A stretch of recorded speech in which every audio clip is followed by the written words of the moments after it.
কোটি মানুষকে double double vaccine দিয়ে মুখের মাস্ক খোলার ব্যবস্থা করেছেন। ঠিক বলছি তো নাকি? এমন একটা দল আমরা করি যে দলে 14 সালে ক্ষমতায় আসার পরেই আমার মোদিজি কতটা দূরদৃষ্টি সম্পন্ন, যে জন্য তিনি মায়েদের বললেন জিরো ব্যালেন্স বই করো, কোনো টাকা পয়সা লাগবে না। কারণ উনি জানতেন যে টাকা ক্ষমতাসীন দলের মাধ্যমে যদি যায় তাহলে 100 টাকা পৌঁছাতে পৌঁছাতে 60 টাকা থাকাও দায়। এই জন্য যার যার যে টাকা যদি তার ব্যাংকে পাঠানো যায় তাহলে 100 টাকাই সবার ব্যাংকে পাবে। বুঝতে পারছেন? এত সোজা না। সেই দলটা আমরা করি। আমরা যে দলটা করি সেই দলে কান্নাই বিশ্বপ্রিয় মোদীজি তিনি বলেছেন ভারতবর্ষে একটাও কাঁচা বাড়ি থাকবে না, ভারতের প্রত্যেকটা মানুষ পাকা ছাদের তলায় বসবাস করবে। আপনারা বলতে পারেন তাহলে আমাদের কাঁচা বাড়ি পাকা হয় না কেন? সেই জায়গায় তো কায়দা। টাকা বন্ধ হয়ে গেছে কেন ভালো করে জানো। ওরা পাশে শুধু বলবে বন্ধুগণ আমাদের 100 দিনের কাজের টাকা বিজেপি সরকার দিচ্ছে না, বন্ধুগণ আমাদের আবার যোজনার ঘরের টাকা বন্ধ করে রেখেছে, বন্ধুগণ এর বিরুদ্ধে লড়াই করতে হবে আমাদের। এইসব করে এই কারো বাপের সাধ্য আছে নাকি কেন্দ্রীয় সরকারের টাকা আটকায় রাখবে? যদি অন্যায় ভাবে টাকা আটকায় রেখে থাকে তাহলে সুপ্রিম কোর্টে গিয়ে কেস করো না কেন? সুপ্রিম কোর্টে গিয়ে কেস করো যেমন টাকা দিচ্ছে না। যে টাকা দিয়েছে সেই টাকা যত বাড়ি হওয়ার কথা তার ইউটিলাইজেশন সার্টিফিকেটটা জমা দেয় না। ওই টাকা খরচা করেছে খেলা মেলা, ওই যে ক্লাবে দেওয়া, এই করিয়ে করিয়ে করে করে সব চুরি করে খেয়ে ফেলেছে। এখন আর টাকা দিতে পারছে না, হিসেব দিতে পারছে না। কেন্দ্রীয় সরকার বলছে হিসেব দাও, আগে যে 1 লক্ষ ঘরের টাকা দিলাম সেই টাকা হয়ে যাবে চোরের দলে নিলাম, তা হয় না। ওরা বলছে বন্ধুগণ 100 দিনের টাকা আমাদের দিচ্ছে না। হায় হায় রে, এই 100 দিনের কাজে 3 বার প্রথম স্থান লাভ করেছে পশ্চিমবাংলা। ভালো করে শোনে, 3 বার। পরপর এটা হওয়ার পরে মোদিজি দেখলেন যে পশ্চিমবাংলার যে জনসংখ্যা আর যে জব কার্ডের সংখ্যা তাতে মেলে না। কি বলছি বুঝতে পারছেন?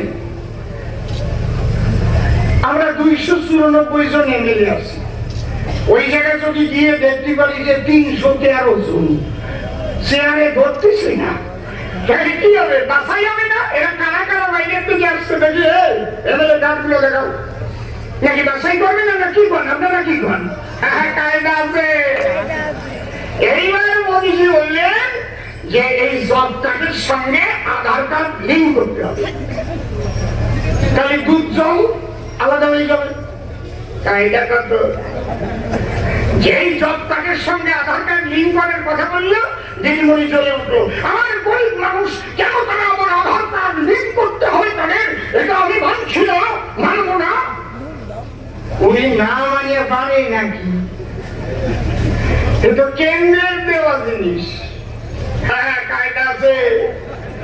এইবার যেই জব কার্ডের সঙ্গে আধার কার্ড লিঙ্ক করেছে 1,32,00,000 ফলস জব কার্ড বেরিয়ে গেছে। 1,32,00,000। হায় হায় হায়, এই 10 বছর ধরে ওই 1,32,00,000 কার্ডের টাকা নেছে পকেট ভরিয়ে। বুঝতে পারছেন? এইবার অর্থ দপ্তর হিসেব চেয়েছে যে আবার টাকা দেব এই 1,32,00,000 যে ফলস ফেক জব কার্ড, যার টাকা এই কয় বছর নেওয়া হয়েছে সেই টাকার হিসেবটা দাও, টাকা কয়টা নেও। দিদিমণি পাই প্রধানমন্ত্রী তোকে হিসেব দেবো কেমন? তুই হিসেব চাওয়ার কে রে? তোকে কেন হিসেব দেবো রে? বলে নাই, বলে নাই। একটা প্রধানমন্ত্রীকে বলা যায় বলা যায়? যদি এর জবাবি ভাষণে প্রধানমন্ত্রী যদি বলতো তোকে টাকা দেবো কেন রে, তুই হিসেব না দিলে তোকে টাকা দেবো না, তাহলে কেমন শোনা যেত? ভদ্রলোক মানুষ, উনি ওইসব কয় না, উনি খালি বলে ও দিদি। তাই তো নাকি? কি আপনাদের ভালো লাগতেছে তো নাকি? ও তো আগেতেই তো আপনাকে আমারে ভালো লাগে, তো আমি জানি। আমি ঠিক রাজনীতিতে আসার আগে এখানে গান গাইছি, কত গান, রাত জাগিয়ে জাগিয়ে আগে গান হতো, রাত জায়গা গান তো আমি বন্ধ করেছি। আগে জগৎপুর ওই যে বাজারে যে কালীবাড়ি, সারা রাত গান গাইছি। সত্যি কথা না নাকি? ঠিক তো? ওই রাজ্যে গান আমি বন্ধ করেছি, না রাত্রির বেলা রাত জাগিয়ে গাওয়া হবে না। তাহলে কি হলো? 1,32,00,000 জব কার্ডের টাকা ভ্যানিশ হয়ে গেল। এইবার হিসেব দিতে পারছে না, টাকাও পাচ্ছে না। তাই বলে এমন কোন সরকার, কেন্দ্রীয় সরকার, এমন কোন রাজ্য সরকার আছে যাদের টাকা না দিয়ে পারে? অন্য খাতের টাকা তো আসছে, অন্যান্য খাতে হাজার হাজার কোটি টাকা দিচ্ছে, কিন্তু জবকার্ড এই 100 দিনের কাজের টাকার হিসেব দিতে পারছে না। আর প্রধানমন্ত্রী আবাস যোজনায় যত টাকা পাঠিয়েছে সেই হিসেব দিতে পারছে না। এই দুটোকে লক করেছে। আর এর সবচাইতে প্রধান, এই বাবা কথা বলে না, কথা বলবো না, খালি শুনবা। আর দেখবা আমি মিথ্যা কথা বলি না, তাহলে মানা করবো আপনি মিথ্যা বলবেন না, তাহলে আমি খুশি হব। কারণ আমি মিথ্যা কথা বলে রাজনীতি করি না। তাহলে কি পেলাম আমরা? এই যে চোরেদের ধরবার জন্য সবচাইতে গুরুত্বপূর্ণ ভূমিকা কার? শ্রদ্ধেয় দাদা শুভেন্দু অধিকারী। আর তার মধ্যে স্টার্ট করে দিয়েছিলেন প্রথমকে, যিনি আপনাদের এখানে ভোটে দাঁড়িয়েছেন, সকল মজুমদার। তার এলাকার চাট করে শুভেন্দু তাকে ধরিয়ে দিল, এইটাকে নেই। এই ব্যাপার শুভেন্দুরা চমকে উঠলো, এইটা তো পাঠাতে হবে। এইবার সব জায়গার চাট নিয়ে নিয়ে যখন পাঠালো, তাই তো বাবা এই লোকটা, এই সকল মজুমদার। তাহলে আমরা সেই দলটা করি যে দলের প্রধানমন্ত্রী বলেন প্রত্যেক মানুষের সাহায্য হবে। আমরা সেই দলটা করি যে কাশ্মীরে কোনোদিন ভারতীয় পতাকা উঠত না, ভারতীয় সংবিধান কাশ্মীরে চলতো না। এটা কোন ধারা বলে? 370। এই তো ভালো, 370 ধারা করে ওখানে আমরা কেউ 100 জমিও কিনতে পারতাম না। কাশ্মীরি পণ্ডিত যারা হিন্দু, তাদের মেরে তাড়িয়ে ধর্ষণ করে, শুধু তাদের মেরেছে। আপনারা দেখেন নাই ফেসবুকে আমাদের সেনাবাহিনীকে কিভাবে পাথর মেরেছে? মেরেছে তো। ভারতবর্ষে যদি 50 টাকায় 100 টাকা চালও হয়, ওই 370 ধারার বলে ওরা 2 টাকায় চাল খাবে, ওদেরকে বেশি নেওয়া যাবে না। আমার প্রধানমন্ত্রী যখন দেখলেন এই 300 ধারা 70 ধারা চলতে পারে না, কারো সাহস হয়নি, বাপের বেটা নরেন্দ্র মোদী সেই 370 ধারা বাতিল করেছে। আপনি এখন কাশ্মীরে জমি কিনতে পারেন, এখন কাশ্মীরে ভারতের পতাকা উঠছে, কাশ্মীরে ভারতের সংবিধান চালু হয়ে গেছে। সেই দলটা আমরা করি। কথা বোঝা যাচ্ছে কি?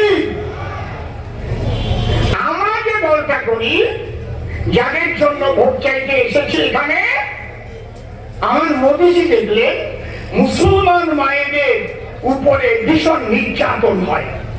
কেন? ঝগড়াঝাটি একটু হলেই যদি তার স্বামী বলে বসে তালাক তালাক তালাক, অমনি ঘরের বিবি তালাক।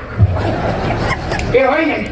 এক সংসারে থাকলে সব দিন কি মিথ্যে কথা হয়? I love you, I love you, I love you, এ হয় নাকি? বলো, ওটামুটি হয় না?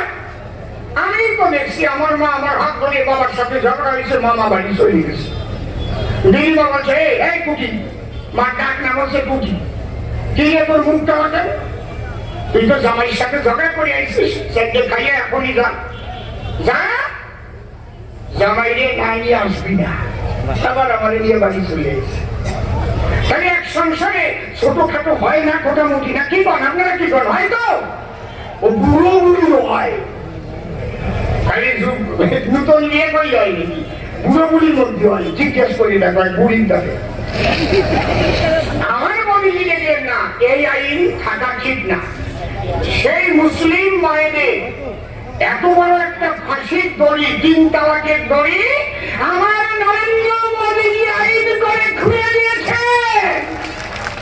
সেই দলটা আমরা করি, আমার গর্ব হয়।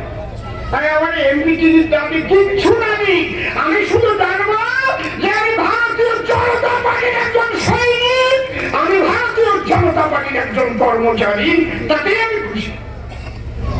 এমন একটা দল করি যে দল কথা দিয়েছিল যে এই যে উদ্বাস্তু সম্প্রদায়, যে কথা আমার দাদা খুব তাড়াতাড়ি বলে গেছেন, অনেকে বুঝতে পারিনি। এইটা ভেরি ভেরি ইম্পর্টেন্ট সাবজেক্ট, দয়া করে আপনারা শুনবেন এবং আমি যা বলবো